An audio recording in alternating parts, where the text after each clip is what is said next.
Welcome back, everybody. Today, I'm going to teach you how to create purchase receives in Zoho Inventory. This process is essential for tracking incoming stock from your vendors and keeping your inventory records accurate and up to date. Let's walk through it step by step. First, open up your web browser and navigate to zoho.com/inventory. Once you're on the page, log in to your Zoho Inventory account using your credentials.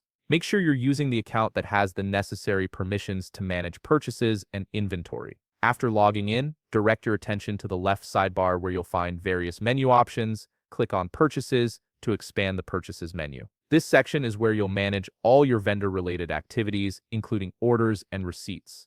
From the Purchases submenu, select Purchase Receives. This will take you to the main Purchase Receives page where you can view all your existing records. To create a new one, look for the plus new button located at the top right corner of your page and click it. You'll now be directed to the new Purchase Receive page. This is where you'll input all the relevant details about the incoming stock. Start by entering the vendor name in the designated field. This ensures the receipt is properly linked to the correct supplier in your system. Next, select the purchase order number from the drop-down menu. This step is crucial because it automatically pulls in the details from your existing purchase order, making the process faster and reducing the chance of errors. Now enter the purchase receive number and the receive date. The purchase receive number helps you track and reference this specific transaction later, while the receive date records when the stock actually arrived at your location. Here's an important step. Specify the quantity of each item you are receiving. Take a moment to carefully check if the quantity matches what was ordered versus what you're actually receiving.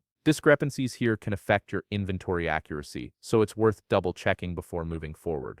Once you've reviewed all the details and confirmed everything is correct, you have two options for saving your work. You can either save it as draft if you need to make additional changes later, or save as received if everything is finalized and ready to be recorded in your inventory. And that's it. You've successfully created a purchase receive in Zoho Inventory, ensuring your stock levels are accurately updated and your vendor records are complete. If you found this video helpful, please leave a like, subscribe, and see you in the next video.